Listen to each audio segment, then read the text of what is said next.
describe your time as a Wildcat so far? Amazing. I mean, I grew a lot in life and, football. I think that, Coach Graham, the older guys in the room, teaching me life lessons as we go on, and it's just been an amazing experience since I've been here. And how helpful has a guy like Michael Wiley been for your growth as a running back? Like amazing, like I said, like I try to take some of the great plays that he make and, incorporate it into my game, like the stiff arm, the making guys miss in the secondary and things like that. And, he's taught me a lot. Film study, extra film study and things like that, and, hanging outside of football, things like that. Just trying to get me right, draining his brain before he leaves. Brian and then Dave. Taylor, you lead the team in sacks, but I think you also have the most penalties on the defense, and a lot of them are kind of those after the whistle kind of ones. Is there a way to balance that with being aggressive but also trying to avoid making that mistake or getting called for it? Absolutely. It just comes down to me having to be smarter. Playing with a lot of passion out there. It gets real. It gets chippy. It gets emotional. So for me, just playing smart is something I'm gonna put emphasis on going forward during the season. Yeah, I'm sorry. How do you feel that the rotation has worked so far on the defensive line as far as keeping yourself and Isaiah and the other edge rushers fresh, and also with the guys that you're working on the inside? I think it's been good. I think being able to keep everybody fresh gives our team the best chance to win, get after the quarterback.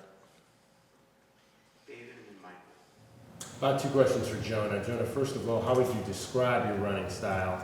And second question is, how much weight do you think you've lost since you got here? Running style, I would say I can do it all. I can make guys miss. I've been working on that this year in the off season.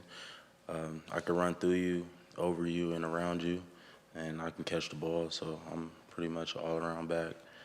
I would say I lost 10 pounds since I've been here. I've been floating around like the 220 range, and staying like 220 would be my heaviest, and then if I'm feeling light, it'd be like 218. So staying around that weight. Where do you want to be in terms of your weight? Right about there. I'll probably cut down 5 more pounds going into my junior season, but who knows? Michael and then Daniel. One question for each. For Taylor, can you just sort of tell us the timeline of events for your off season, going in the portal, going to Colorado, going in the portal again, how that all kind of went down? Yep. So after the season at Michigan, 22 season, I decided to enter the portal, ended up choosing Colorado. Was at Colorado for the spring semester. Turns out probably wasn't the best fit for myself. Ended up hitting the portal again and then finding the home in the Wildcats. And for Jonah, you've been compared to Maurice Jones-Drew in terms of your body type, style, etc. What do you think of that kind of comparison? It's kind of funny, we always, we watch some highlights like of certain plays that we put in, and Maurice Jones-Drew would be right there, and everybody be like, there goes Jonah, and things like that. But, I can see some similarities, the height-wise, but I don't really have like an opinion on it. Is there anyone that you have kind of modeled yourself after? Maybe more current players? I would say like a Josh Jacobs, he catches the ball and he runs through tackles, a very physical runner, like I said, he'll run through you, over you, and around you, and, he's my favorite back in the league right now. Damien and then Justin. Jonah, you talk about that physicality. I know Coach Graham has talked a lot about teaching that running back room to run angry. How has he instilled that? It's just basically like, what is your why, and, have a chip on your shoulder, like make them feel it, like every time you get the ball, like they don't want to tackle you. So, when you get the ball, make them feel it, soften them up. What's your why? My why, my family, I got 9 siblings. I come from a big family, and, the struggles and, things that we, been through in life, kind of sits with me, and that's my drive and my motivation to do what I do. Justin and Brian. Taylor, you talked about how Colorado wasn't the best fit, and then you came to Arizona. Why do you think U of A was the best fit the second time you're in the portal? I think U of A just, it schematically, coaching wise, where I wanted to go, it set me up for the best place for those things, and I loved everything about it when I got here, and I just felt like this was home when I got here. And then you come from an NFL background. What's it like having an NFL player as a parent? It's good. So after the game, me and my dad will always talk about the game, how I think it went, and what I can do to improve to get better. So I think it's definitely an advantage having someone who's been through what you've been through in your circle. It's a good thing. Is there a D end or edge rusher that you compare yourself to now? Currently, I'm not really sure.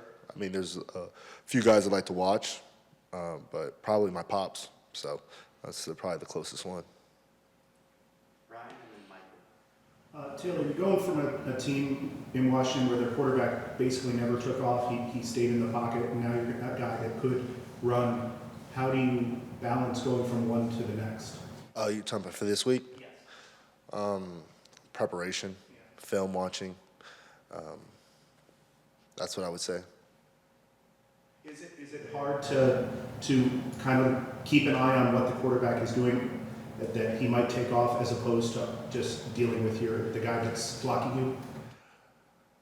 I think it's more important to worry about the guy who's in front of you first before the quarterback, because you start worrying about the quarterback, you're gonna get distracted, and the guy in front of you is gonna block you. So I think it's definitely more important to worry about the offensive lineman, and then beating him, and then worrying about the quarterback after. Michael and then David. One for each for Taylor. I read that you didn't start playing football until your junior year of high school. Is that true?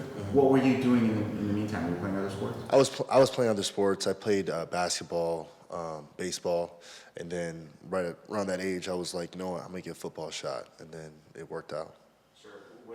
Was it hard to not play football, given that you come from a football family? No, sports were never pushed on me when I was younger. Everything I wanted to do, I did. So it wasn't hard. And for Jonah, you said you had 9 siblings. Where do you fall in line as far as age-wise in the 9? I'm like right in the middle. Yeah. How many boys and how many girls? I got 5 sisters and 4 brothers. What was that like? Or what is that like, I guess, to be in such a big family? I would say the holidays and things like that. It's amazing to be around, all your siblings and parents and things like that. It also gets hectic, all in one house and, sharing rooms and clothes and things like that. So. Do they all live in NorCal still? Or? Yeah, Stockton, yeah.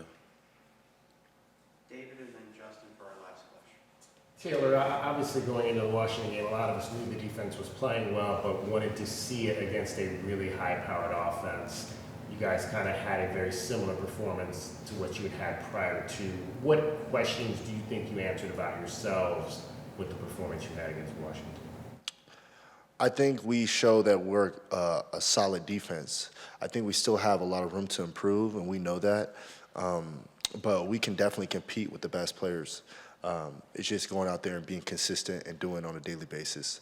That's going to be our test. Jonah, what was your relationship like with Dorian Singer, Christian Wallace, and Keon Barnes when they were at Arizona? And then what was it like going up against those defensive guys in practice last year?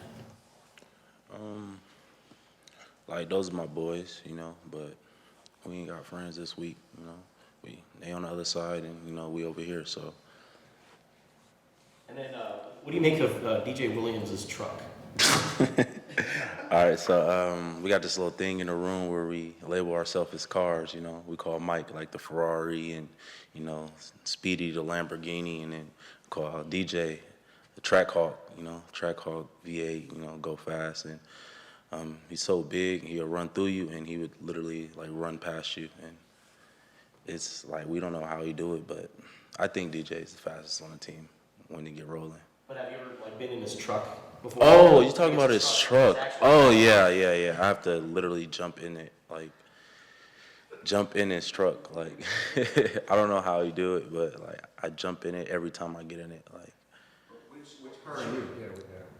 Oh, they call me they call me a TRX or something like that. It's kind of they joke around with me a lot, so they lowered my car. All right, that's our time, guys. Thank Yep. you.